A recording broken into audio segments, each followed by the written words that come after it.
Hello, and welcome back to another episode of Minority Reports podcast and digital series. I am your host, Mona Sheikh. You guys, we are doing an earlier podcast because my guest today is a busy man, and rightfully so, because he is very talented, he's hilarious, and it's always a pleasure running into him. You've seen him on Netflix, and I was just looking at the amount of mixes of ethnicities he has. He is Lebanese, Palestinian, Italian, if I'm not mistaken, but he's actually listed as Lebanese American. And the New York Times describes his comedy as an analytic style full of wordplay, clever misdirection, and ethnic humor, riffing on his Middle Eastern roots. Here is my very funny and talented friend, Sammy Obeid. How are you? Hey, how you doing? All right, man. You know, hanging in there, doing the best we can. How has the pandemic been for you? Well, it was last year really sucked, but this year's been all right. Yeah. Is stuff like, are you getting booked on shows and stuff picking up for you?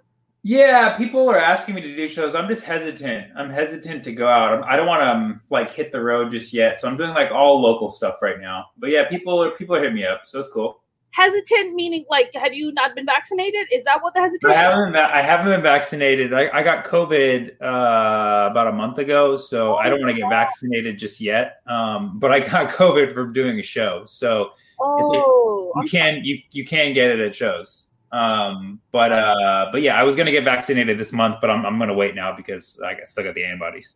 That's right. How sick were you when you got from COVID? It wasn't bad. It was like a mild flu. I had these body aches that were pretty intense, but other than that, it was pretty mild. Wow, that just means you have good body composition. That's what that means. I got good genes, Got good genes, baby. My brother. So I went and got the Johnson & Johnson. Yeah. My brother got it, and it put him out of commission for 3 days. And I was like, wait, we're we have the exact same genes. I don't understand why you're so out of commission. But it's interesting how the vaccines are revealing people's body compositions of how different bodies are, intake. Blood type, your biomarkers, how in shape you are. How old's your brother, if you don't mind me asking? My brother is 44, 45 years old. Yeah. Yeah. Yeah, it's weird. Once you get to the 30s, 40s, it could go either way. 20s, you're most likely fine, but 30s or 40s, it just depends on some shit. Yeah, absolutely right. Sammy, I always thought that you were you were a mix of Lebanese and Palestinian, but you also have Italian blood in you. So what is that whole mix that you have going on? The Italian, it's just 1/8 Italian. It's a little sliver of pizza. Okay, got it. A sliver of pizza. Yeah. So who's Palestinian and who's Lebanese? So both my parents are half Lebanese. Okay. And my dad is Palestinian, and then my mom is where the Euro-Italian comes from. Wow, got it. Sammy, I know that you made a post. I was looking at your Twitter 7 hours ago. You posted that you got a lot of backlash about that Jesus was a Palestinian, and then you were like, "Fuck you guys! Here's another video." Yeah, it's so ridiculous. It's true. Historically, you're absolutely correct. Jesus was a Palestinian. Yeah, well, there's a lot of ways of interpreting it. So, first of all, if you look at the current borders, Bethlehem is in Palestine. So the joke plays out in that sense. But if that's not good enough for you, fine. You want to go back to the history, you can say, well, he was born in the province of Judea. Well, that was a Roman Empire. Okay, well, he was born in the kingdom of Israel. Sure, yes, the term Israel existed back then, and so did the term Palestine. So Palestine, to say you're Palestinian, you say Philistini. That's right. Right. So the etymology of Palestinian goes, I'm not going to say that it goes back as far as Israel, because who knows? Israel could have been 100, 1,000 years earlier. But it's people always say, oh, Palestinians made up. It didn't exist till 1921. That's complete bullshit. Philistini, Palestine, the etymology goes back to close around the time when the etymology of Israel came out. Right. So you got banned on TikTok, or they removed your posts about this? What happened? Yeah, well, I got banned on TikTok. A bunch of posts got flagged, one after the next. and the flags were from videos about Israel-Palestine, and like you could tell people were commenting and they were angry, and then the next thing you know, like they flagged the video, and then I reposted it, and so the first one got flagged for hate speech. Absolutely no hate speech in it. And I reposted it like kind of coy, like, hey guys, TikTok took this down for hate speech. Can you tell me where you see the hate speech? Yeah. And then immediately I post it and it starts going viral again. And people are just saying, no hate speech, no hate speech. Yeah, there's nothing here. There's nothing here. And then by the end of the day, it was flagged again. Huh. Sorry, what were you talking about in the video that people... That particular video was because, TikTok are minute-long videos. So there was a 3-minute sketch that I made with my former roommate, Toby, who's Jewish. And the sketch is called I'm Palestinian, my roommate is Jewish. And it's basically just kind of a satire of the Palestinian-Israeli situation. Yeah. And it was part of the sketch where Toby puts up a divider saying, I just wanted to find where your part of the apartment ends and mine begins. Yeah. And then I'm like, where's my care package? My mom sent me a care package. He said there might have been weapons inside. We had to intercept it. And then I take a banana and I'm like, well, this innocent banana is going to die. And then I slit the banana's throat. So, and the thing is, that was the most risque part of it. But the people who flagged it they didn't have the issue with that part. Right. So their issue is with what? That you're making a joke about the divider, the interception of goods coming in, like the blockade of Gaza, basically. But so here's the one thing that I did, because I posted this video. This is an old video. I reposted it on TikTok, chopped up. Well, I remember you doing this joke. That's the one joke about you I really remember, along with other awesome math jokes that you do. But that's the one joke I remember. Yeah. Well, it was a joke that I used to tell. We turned it into a sketch, posted it a long time ago, and then posted it on TikTok because it was relevant. And we changed the title for this specific video to I'm Palestinian, my roommate is Israeli, instead of Jewish, because it's not fair to say Jewish at that point in the analogy, because now we're talking about an empire versus the Jewish people. And so I made that choice when I thought it was like a diplomatic choice to make. And I think that's what ticked people off. And the reason is, I think all this happened is because I posted a video about anti-Semitism about a year ago, obviously denouncing it and saying that, like telling a personal story where there's like this old joke I used to tell about my Jewish friend, and I told it on America's Got Talent, and that video went viral, got like 2 million views. Yeah. And I think I got a lot of fans from Israel. And turns out, later down the line, when they saw kind of like where I stood on Palestinian issues, I think that's where they drew the line and they started to flag me. My fan James here says, I wouldn't be surprised if organized pro-Israel groups were monitoring social media to wipe out any mention of Palestine. I mean, that's. Have you noticed this with other people? It's a thing that's happening, but I'm not gonna go ahead and say that there's a conspiracy that's happening, because first of all, I don't think it's systemic in the sense that, like, I don't think a government entity is or like even a lobby is like actually controlling the situation. Yeah. But I do think the people who are offended about it tend to be people who are very coordinated with each other. Like They have Facebook groups where if they don't like something, they'll flag it. I mean, this is something that I've heard from a lot of people. Right. And, it's not conspiratorial in the sense that these people just work together well. That's all. Right. Now, Sammy, I know we kind of deep dived into your TikTok banning and the Palestinian thing, but I wanted to actually ask you. So you're born and raised in Northern California? Am I understanding this correctly or no? Yeah, I was born and raised in Oakland. Born in Oakland, California. Raised in Berkeley, California, Fremont, California, which is in the East Bay area. Yeah. And are you an only child? Do you have siblings? No, I have an older sister. Yeah. And is she a scientist or something brilliant? No, she's a yoga instructor. Are you following my life? No. She's a yoga instructor. Yeah. How cool. Yeah. And she's also in Oakland or that around? She's in the Bay Area, yeah. She's in the Bay Area. I mean, Sammy, what is it? I mean, Bay Area is pretty I mean, I think now it's pretty liberal, but what was it like when you were growing up there? Was it liberal? What were you guys one of the only Middle Eastern families that were around growing up? Like, what was that like? Well, when we moved, well, the thing is, growing up in Berkeley, like I noticed right away it was diverse. I wasn't able to like decipher what race was. But by the time we got to Fremont, Fremont was kind of a wider city, and now Fremont's completely transformed. You have one of the biggest Afghani populations. Outside of Afghanistan, you have a lot of Asian people, a lot of Indian people, handful of Middle Eastern people, handful of Black Latino people. So you have a pretty good mix now. But when I was growing up here, it was pretty white. Wow. I mean, Sammy, like you, did you not go? You went to Berkeley, didn't you? I did. I went to Berkeley, yeah. And did you graduate, or just kind of middle way through, you're like, I'm not doing this? Well, no, I thought about that, but I graduated. Yeah. You did. What did you graduate with? I had 2 degrees. One was in business and one was in applied mathematics.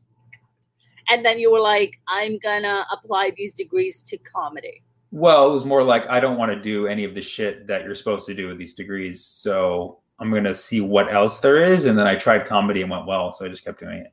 Did you have this, a lot of South Asian, Middle Eastern kids have that, you have to go to college, you have to get the degree. Once you get it, then you can do whatever you want. Right. Did you get those degrees because your parents were expecting that of you, or you did it because you thought it'll be fun doing them? No, it was more because my parents, but it wasn't like the expectation was really weak. Like it wasn't like your kind of typical Brown family. It was honestly, when I was in high school, I was kind of like getting disillusioned. I started smoking pot and I was like kind of going off into this direction where I didn't want to do well in school anymore. And I was like thinking about dropping out as soon as I could. Yeah. And I remember my sister told me, she's like, mom and dad, they want you to go to college. Yeah. They never even said it to me. They never even said, you got to go to college. This is what you do. My sister was like, that's what they want. Uh-huh. So like, oh, okay. So I guess I'm just going to do this because that's what they want. But it was more like, it wasn't like, oh, they're making me do this. It was more like, I'm going to just do this. I like being educated. I like education. Yeah. I like learning. So I was just like, it's a win-win, but once I get the degree, I'm not guaranteeing anything. Right. I mean, Sammy, did you grow up were your parents always like very loving, supportive? Hey, come talk to us. Yeah. Parents, or was there like this level of like detachment or? That's a good question. I mean, it was really a combo of both because they were completely supportive, like very open-minded, kind of let me do whatever I want. Yeah. Very cool, very easygoing people, and taught me a lot, gave me a good sense of morality. But at the same time, they weren't super like, oh, you tell us anything. It wasn't that kind of relationship. I mean, I don't think that's a normal thing to have amongst parents, but it wasn't like it like my grandma told me, like, for instance, I didn't learn how to tie my shoe until I was like 9. So like, there's a lot of things they didn't teach me. And like my grandma will say like, oh, they didn't teach you manners. They just kind of threw you to the wolves. But like, I felt like they taught me morality and they were very open-minded and like kept me like spiritually grounded. But in every other way, it was more just kind of like, all right, you have kids and which sounds pretty kind of standard, Middle Eastern, South Asian household where we don't talk about feelings. We don't really talk about emotion. Yeah, we don't talk about that stuff, right? Very much. Yeah, very much. Right. Yeah, where it's like, oh, I have a roof over your head. I fed you. You're fine. You're safe. You're not physically harmed. Right. Good enough. You're fine. Exactly. I mean, what about your sister? Were you very close to your sister growing up? Did you guys would sit down and conspire about stuff like, I can't believe mom said that, or dad? Yeah, I mean, just by the nature of, being only 2 siblings, but we also fought a lot. So yeah, it was kind of back and forth. Yeah. Were you very protective of your sister growing up, or were you like, whatever? Just no, whatever. Because to be honest, like, she was pretty abusive. Verbally, emotionally, physically, all of the above. What are we talking? All of the above. So like, honestly, like by the time, like, I saw her more as like the oppressor. So like by the time, we were in high school, it wasn't like, oh, I got to protect my sister. It was like, I got to, watch out for my sister. What's your age gap with your sister? Just 3 years. Oh, okay. Yeah. I always thought like older sisters are very like protective of their younger siblings, but maybe It was. I mean, it definitely felt a little bit that way, but it was like protective and in an abusive way, also. Maybe she didn't quite get the memo on that one. Yeah. It's fine. You protect if you beat your sibling up. That's that's how you roll. Sammy, do you feel like, I like to ask a lot of my comic friends that I bring on here about comedy. I feel, okay, so this is kind of my take on stand-up. Mm-hmm. I feel like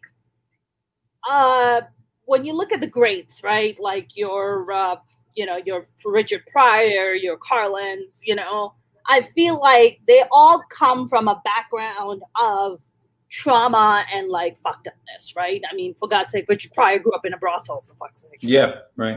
I feel like somebody was asking me the other day, I was being interviewed, and they're like, what would you say to younger comics about doing comedy? And I was like, if you come from a nice, loving, stable household, don't fucking do comedy. Like, why are you going to do that? I mean, it's a hard fucking life. Like, why would you?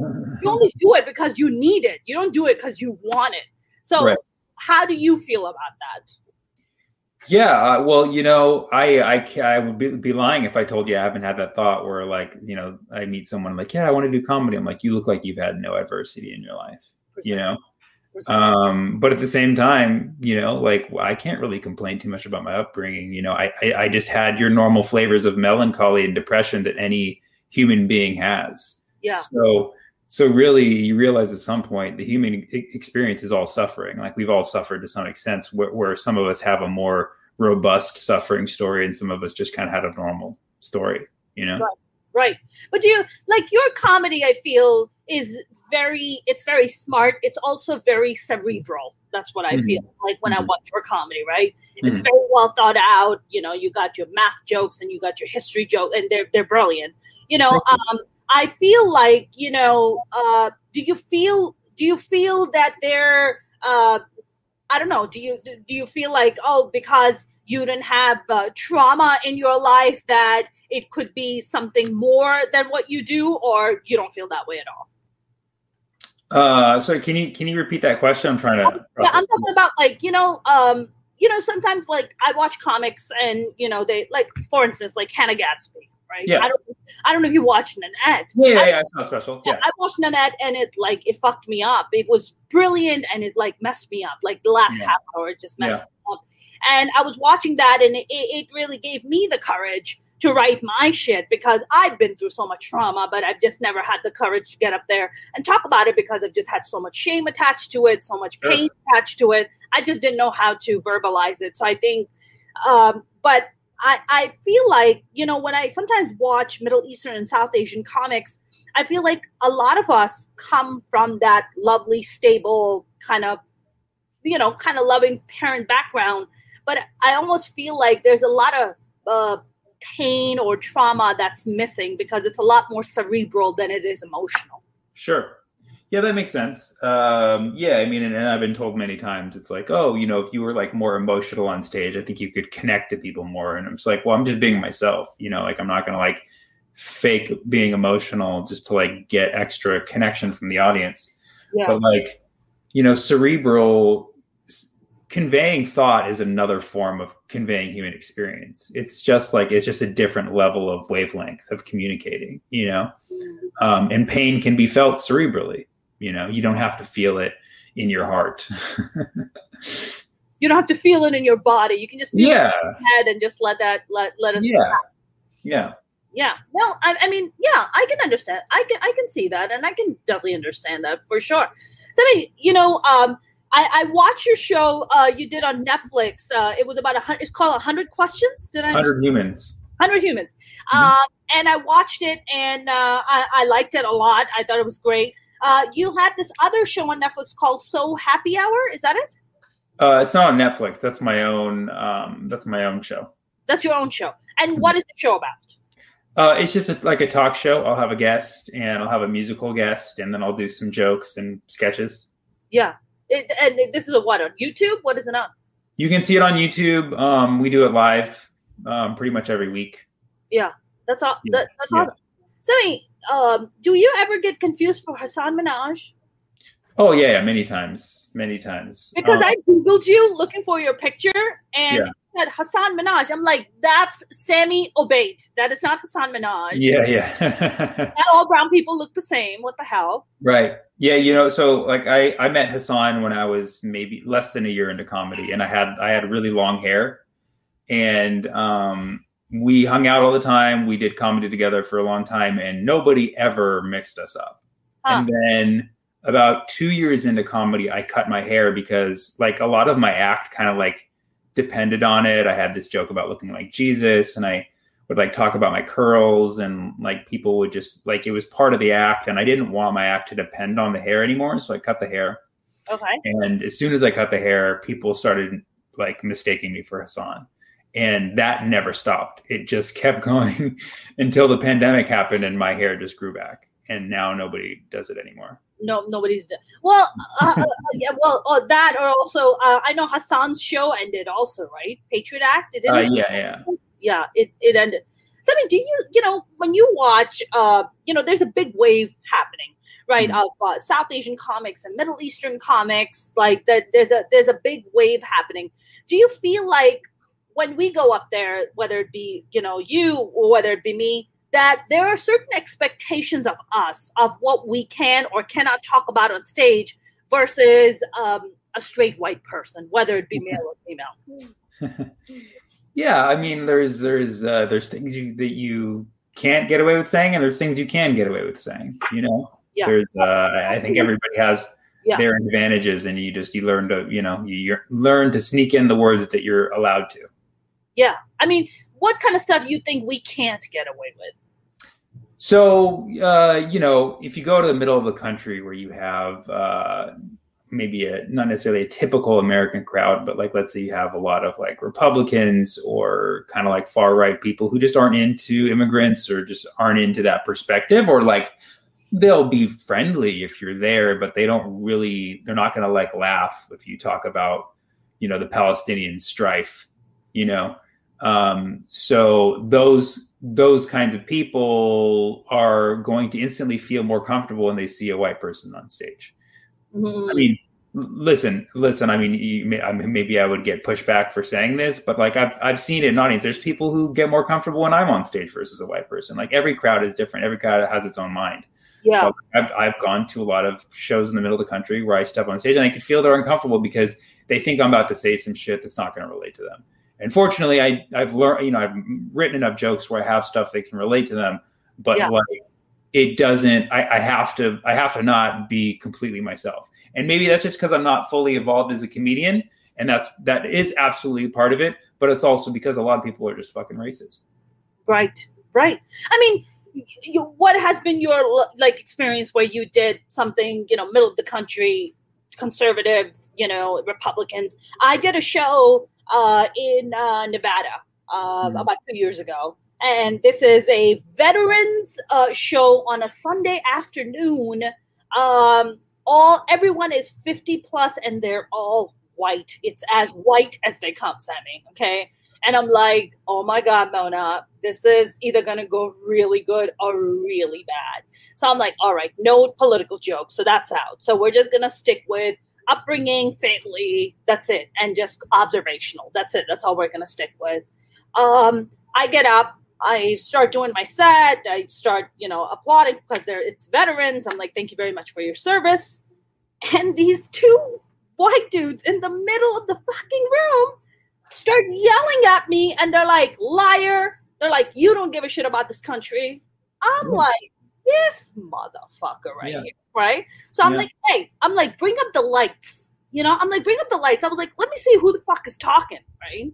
Yeah. So I'm like, you want to stand up and want to talk to me? And the guy's like, he's so quiet. I'm like, oh, you're not such a fucking hotshot now, are you? I was like, who here wants these people to shut the fuck up? Everybody's like, yeah, shut the fuck up.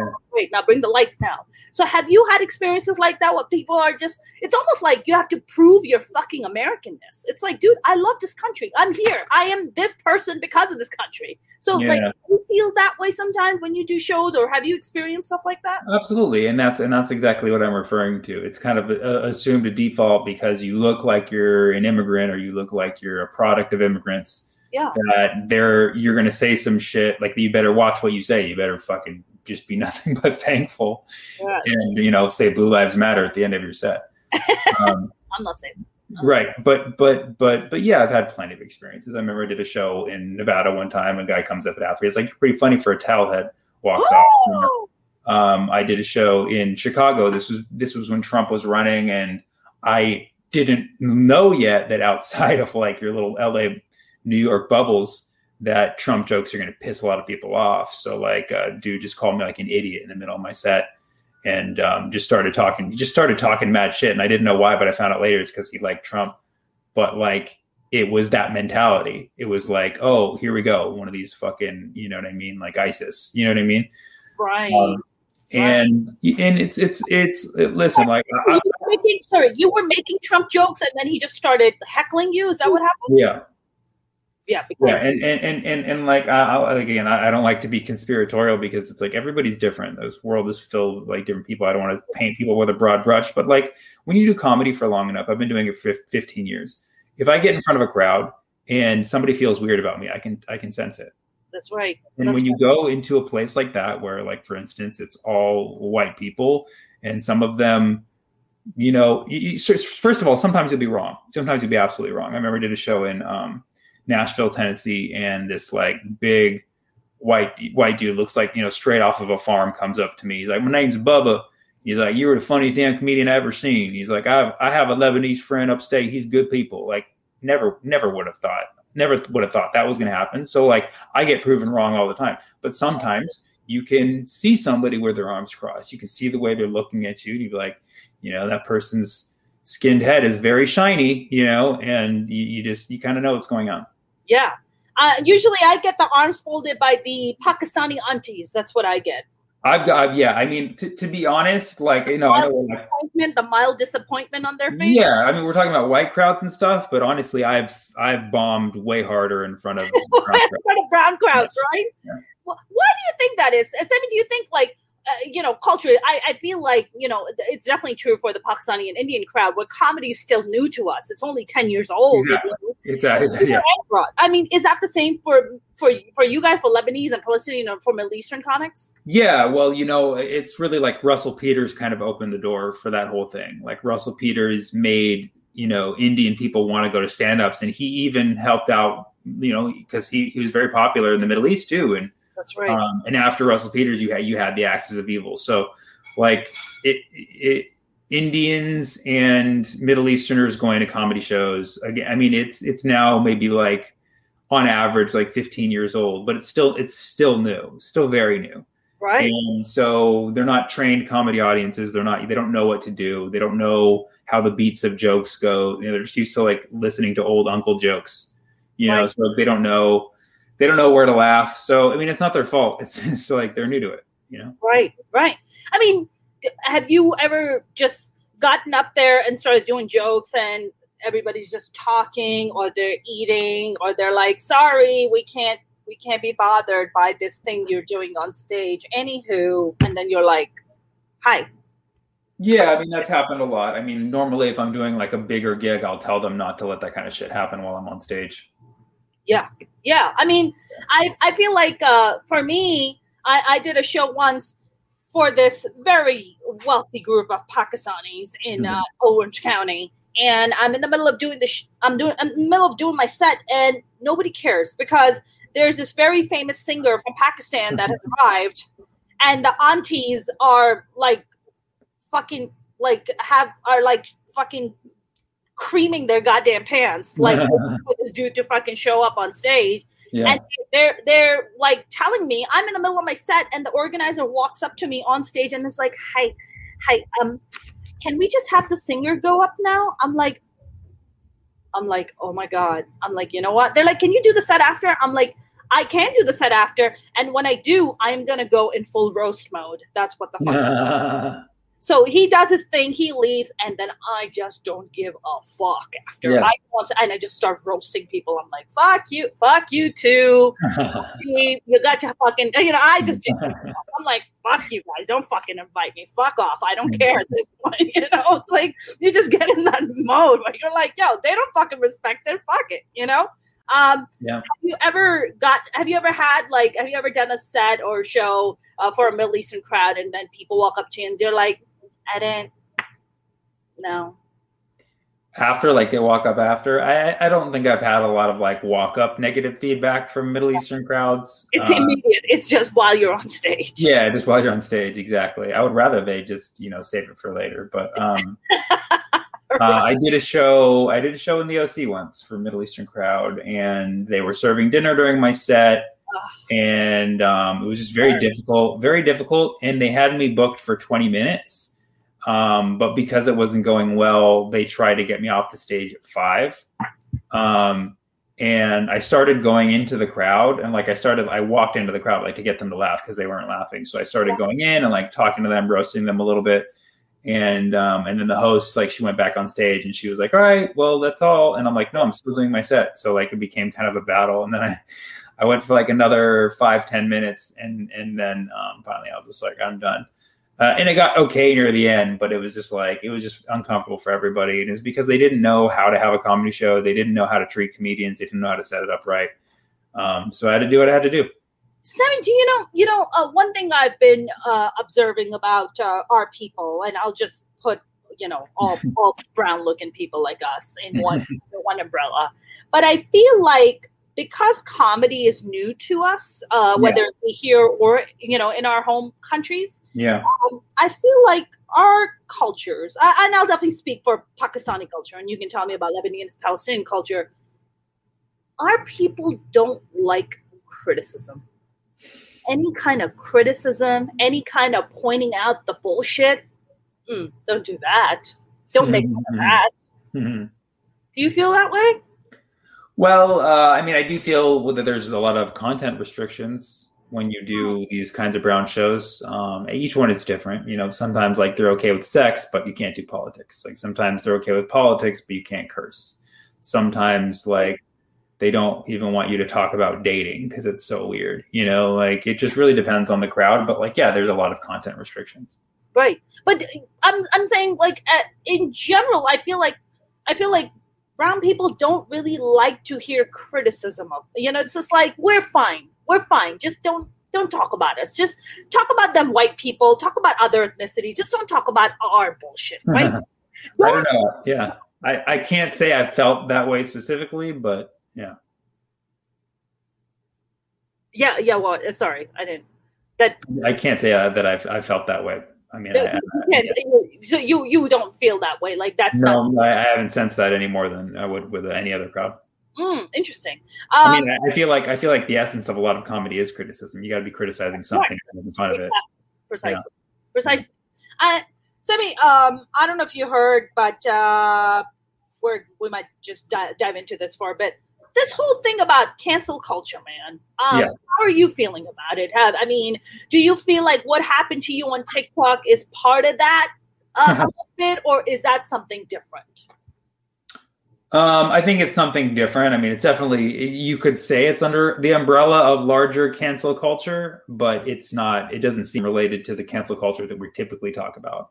But the way it's the same is there exists a system which is so fragile in which a few people's voices can prevent somebody from, getting the exposure on a medium despite what the masses think.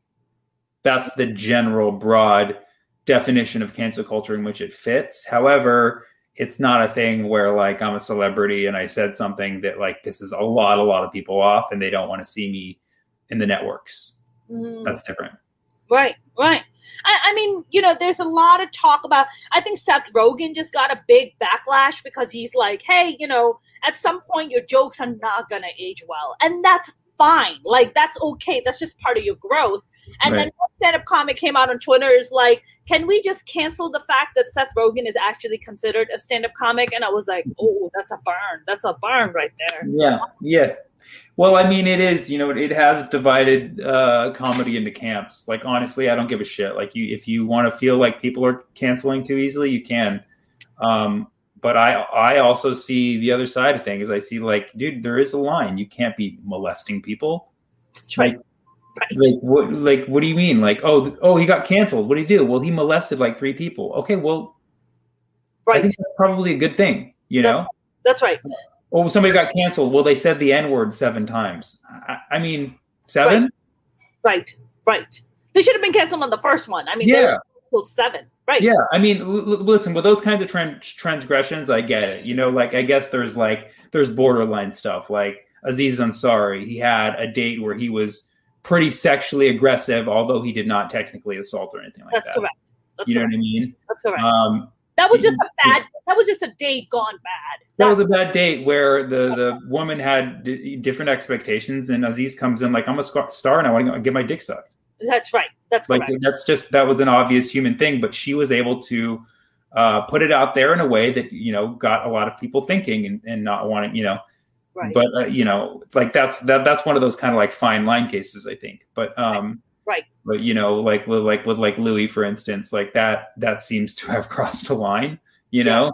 But like, you cancel someone forever? I mean, like Louis is not canceled. He's still making a living. He's still selling out clubs. So like, we talk about Louis C.K. Yeah, but like, so what is a cancel? You know what I mean? A cancel is only effective if enough people actually cancel you. That's right. You know, T.J. Miller, he raped someone in college, allegedly. I don't know if he did or not. Yes. But that's what they said he did, and he got canceled, quote unquote. He's still selling out clubs. Right.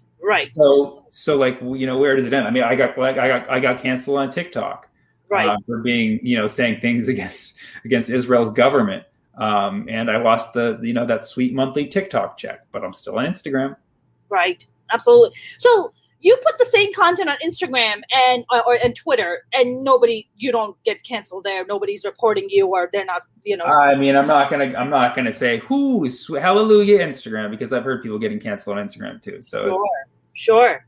I just feel, Sammy, like I think you said it pretty accurately. It's like, look, if you are soliciting sex from underage girls, in the case of Chris D'Elia, you should be held accountable for that. You're soliciting sex, not just from one, multiple, yeah.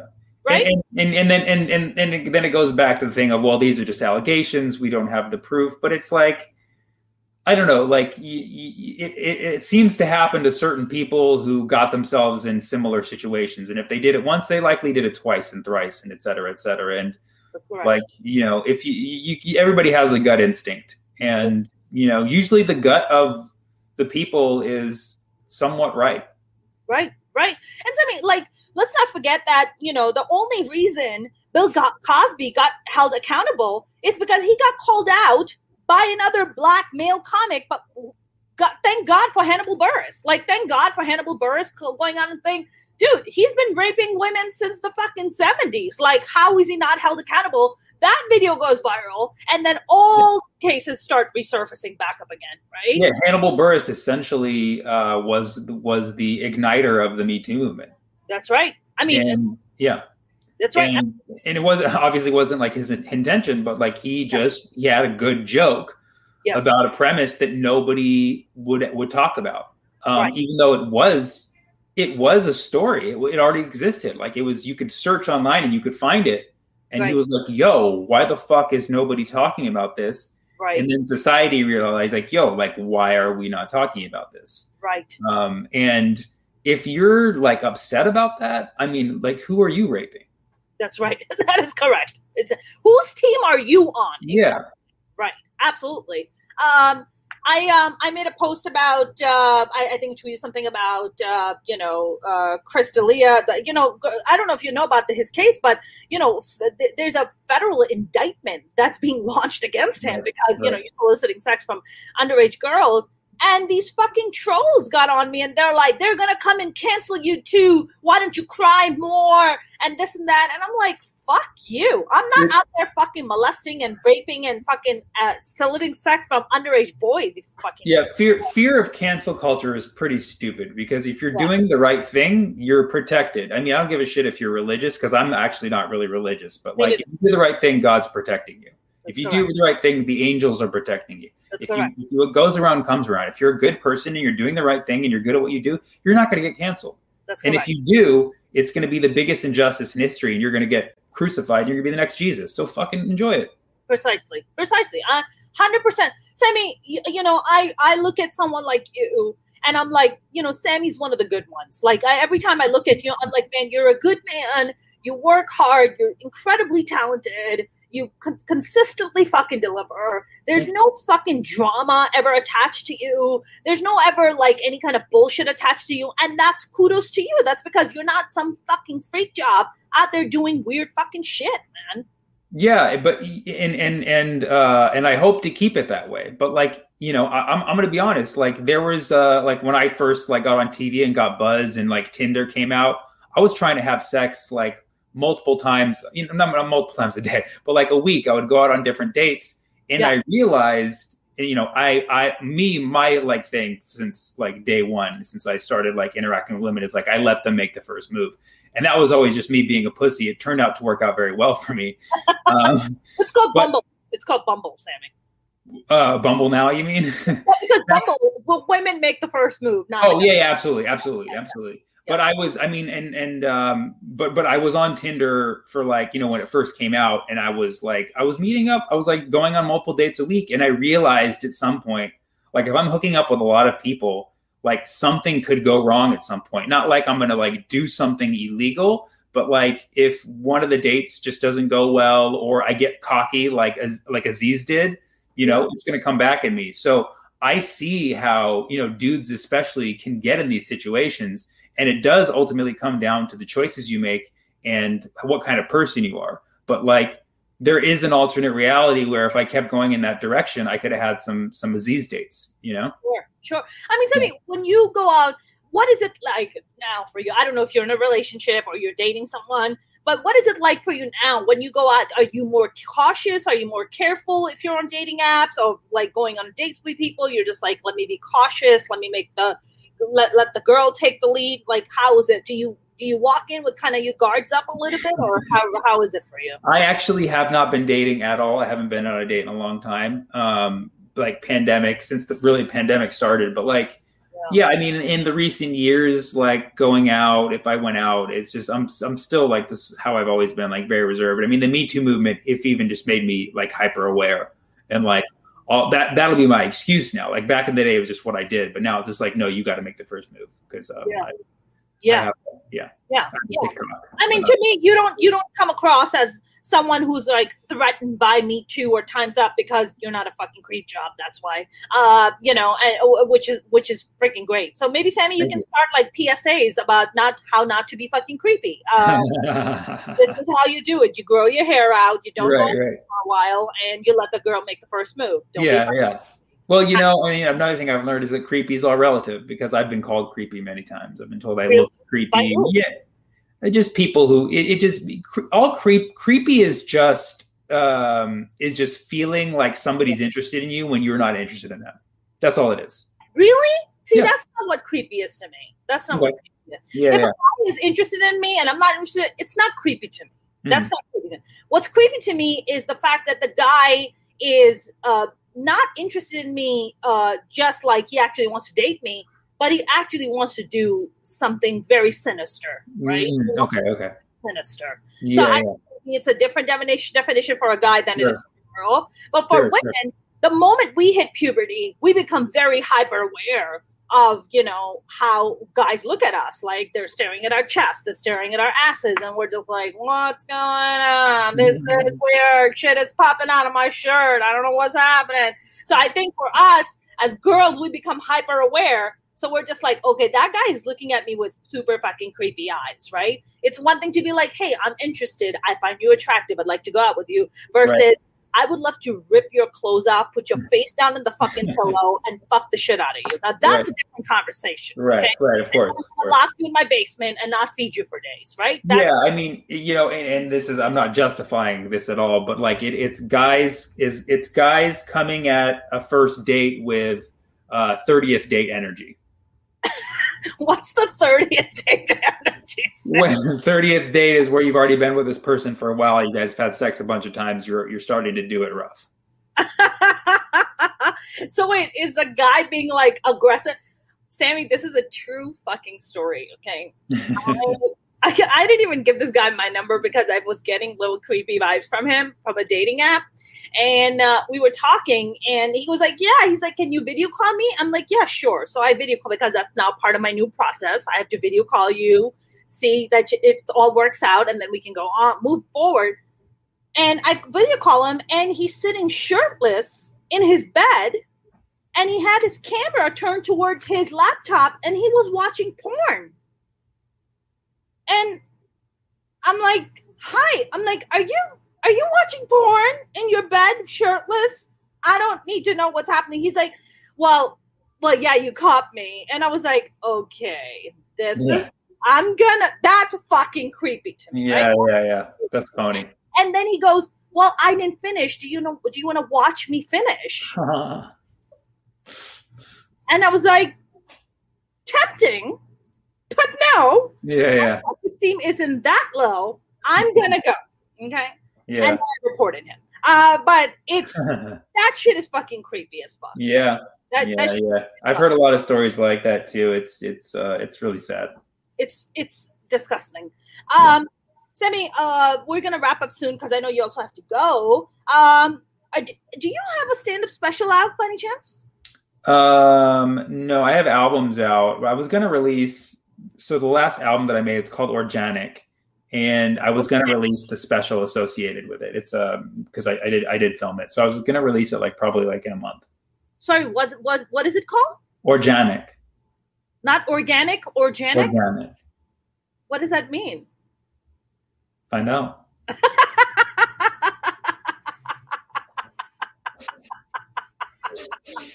you just come up with this word? I did. I did. Yeah. Organic. All right. That's how do you? It's ORJANIC. Is that it? Correct. Thank you. Spelling bee brown kids. You know how we do. 3-year first time. First spot winner. Not bragging. Okay, that's cool. I mean, you have albums out on what? On Spotify and iTunes? Yeah. I have 2 albums out. What are they called? Organic and Get Funny or Die Trying. Get Funny or Die Trying, like Get Rich or Die Trying, like 50 Cent. It's a story because in it I tell a story about how I met 50 Cent in the year 2000 before he was big. Wow. Do you mind sharing that story, or can we? Well, I was at a concert. It was after a concert, big rap concert. It was like Bone Thugs, E40, LL Cool J. This is in San Jose, big stadium.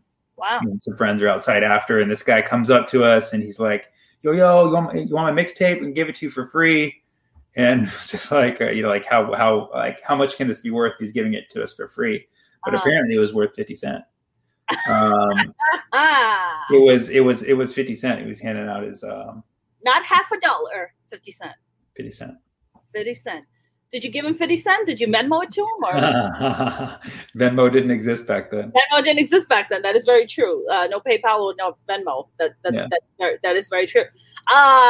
Sammy, what are you working on now? I know you have an awesome live online comedy show. I don't know if you're still doing KO comedy. Yeah, we are. And have you sent us any avails or anything? Do you want to do it sometime? I would love to do it again. Yeah, I did it once, and I would love to do it again. It was a great lineup.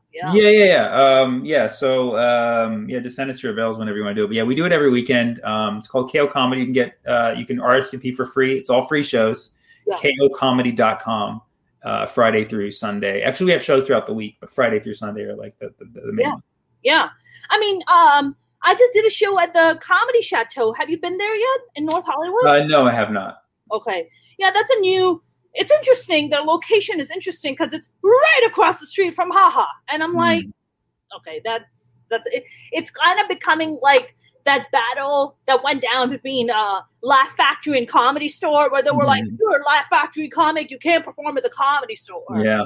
So it's kind of becoming a little bit like that. But man, I'm very excited about all the shows that are coming up, and Sammy, right. I know we're going to wrap up soon, but I wanted to ask you, you mentioned Russell Peters and how Russell Peters also helped open doors for Middle Eastern comics, right? And, kind of open that whole world up. I know that there's a huge, huge thing of comedy that's happening in UAE. There's a big comedy thing happening. I think it's happening in Lebanon too. Big comedy thing happening in Saudi. But again, I think it comes with restrictions. It's the same thing that's happening in India. There's a massive thing. In Pakistan, there's a massive comedy boom that's happening. How? It's different though, right? It's different doing comedy here or in the West versus doing it in the Middle East. Mm-hmm. Have you done comedy in the Middle East? I have. I just did one tour out there. But yeah, I mean, it's different. And like we said earlier, it's new to them. You know, It's even newer than Indian Americans going to comedy shows, even newer than Lebanese Americans going to. It's like new. Yeah. And because there's where did you perform? In Abu Dhabi, in the UAE, and Qatar. Okay. And how was it received? Were they into it? Like, what was their reaction? Well, I learned a lot. I mean, like, everybody was like very nice and on board, but like my comedy was not fit. It was not ideal for the audience. Like, it was a tour where I watched other comedians who had experience with those crowds and ripped it, like murdered it. And I saw like the ways they were relating to them in ways that like it wasn't in my set. Right. But you know, that said, I would probably go back differently to it nowadays, but it's also like, it's a different culture. You have to kind of learn how to position it to them. Like, certain Western references are not going to work. So, right. That's why, to me, comedy also sometimes becomes so regional, unless you're doing these kind of global, or you're doing accents or stereotypes like the way Russell Peters does. Right. But like, I feel like Joe Coy has really come up and kind of taken a part of that pie because, you know, he's got pretty much that whole Asian market, you know, to himself, which is very big. I mean, Joe Coy really kills that. Please correct me if I'm wrong. I don't see a Middle Eastern comic on that level yet. Am I wrong? Yeah, no, it doesn't exist. Well, you know, first of all, there's comics in the Middle East that I'm not like completely familiar with, so I don't want to speak like in terms of following because I don't know. But from my understanding, Maz Jobrani is your most popular Middle Eastern comedian to date. And Maz is a good friend of mine, fantastic guy. He's so versatile, and he attracts a very diverse crowd, so he can play anywhere. Mm-hmm. And he's doing it. He's definitely doing it. But like, yeah, you know, you don't have your Middle Eastern Richard Pryor. Right. Yeah. Right. I think Maz has been on the podcast, and he's just so humble and just such a sweet. Yeah. He's a superstar. He is in fact an international superstar. I don't want to take away from, because he's the number one. I don't want to take away from him saying like, you know, there is no Middle Eastern Pryor, but it's like he could be a household name, you know? Right. I feel like also Maz keeps it also very neutral, right? He's not very polarizing. He doesn't really, you know, his comedy is a lot more family oriented. That's the thing amazing about Maz. He can get families there, and he can keep it very friendly, but like, he has strong opinions, and I've seen him do those jokes, and he's smart. He knows when to do it, you know? Right. Yeah. Know your audience. Yeah. Right, Sammy? Know your audience. What do you got going on today, man? You got a whole bunch of shows going on after this? Yeah, I'm doing my happy hour show, and that's about it. I'll have some other shows tomorrow and stuff. But got it. And Sammy, are you working on creating a project, writing a project for yourself? What are you working on? Well, I have a couple ideas, and I'm just kind of like figuring out which ones I want to push forward. Like, you know, I put really everything on hold. Like, I had all these ideas that I was pushing forward on heavily when the pandemic started. And then I was like, just going to go back to the drawing board and start over. And now I have some clarity, and I'm like, okay, I'm kind of seeing what's next. And I'm just going to kind of buckle down on a few things. Mm-hmm. I mean, Sammy, you know, I look at you and I look at Hassan Minhaj, and, you know, you guys are pretty much in the same category. You know, I think with Hassan, I know he talks a great deal about being Muslim and growing up in a Muslim family. And, you know, so that kind of puts him in a little bit more niche than you do. Now, you didn't grow up Muslim, right? Your family's Christian?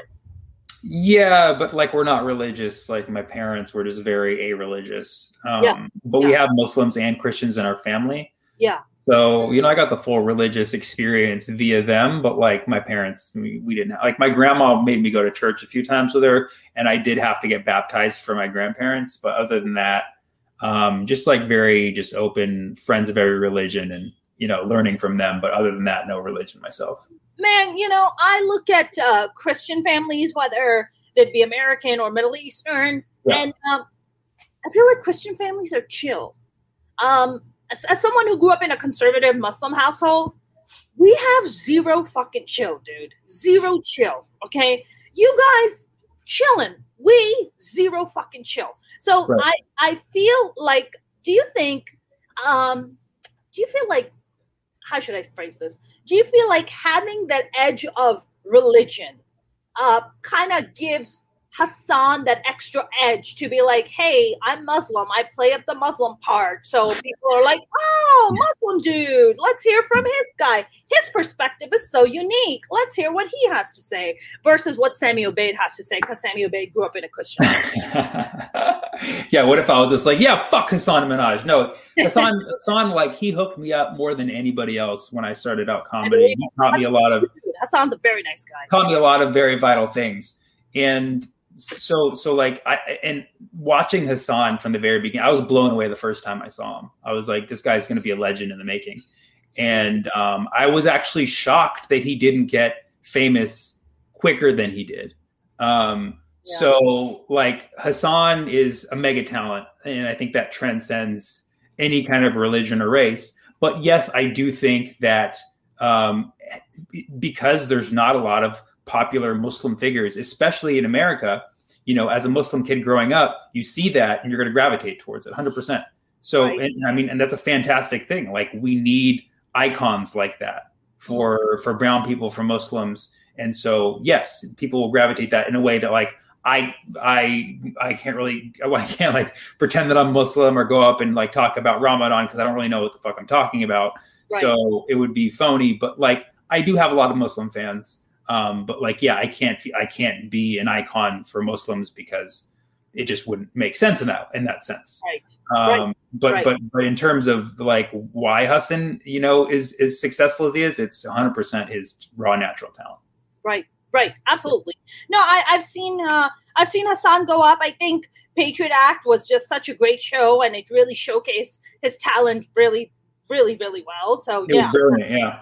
Yeah, I mean, brilliant, because he, because I remember they like I got an opportunity to submit a writing packet for that show, and I completely missed the mark because I assumed like screens, no audience, just like your green screen kind of thing.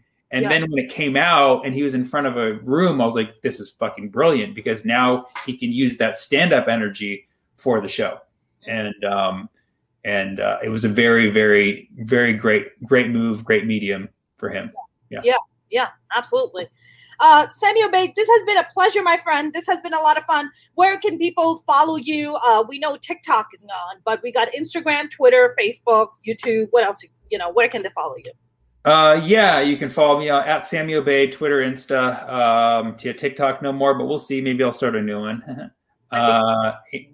And YouTube, Sammy Obeid. So you can get me on all the socials. You can come see the free virtual shows, kocomedy.com. Yeah. And maybe we can start a TikTok for you called Obeid Sammy. Shake Mona Shake. That's what I do on Facebook. That's what I do, is Shake Mona, and then Mona Shake is my regular fan page or whatever. Gotta switch it up. That's what I do. Sammy Obeid, this was a lot of fun, my friend. James said, thanks, Mona and Sammy. Fun chat. Thank you very much. Thanks, James. Thank you so much. Sammy, stay safe out there. I'll send you my avails. I'll just Instagram it to you? The email that we use to communicate about the show. Got it. kocomedyshows@gmail.com. You got it. Sammy Obeid, thank you very much. All right. Thank you, Mona. See ya. Take care. That was the lovely Sammy Obeid. I know you guys enjoyed the conversation, because damn it, I did, and it was awesome because Sammy's wonderful. If you have not subscribed to my YouTube channel, please do. You can go to youtube.com/Mona Shake Comedian. Same name on TikTok and same name on Facebook. You can also follow me on Instagram and Twitter at Mona's Comedy. I will see you soon with another brand new guest. Have a lovely evening.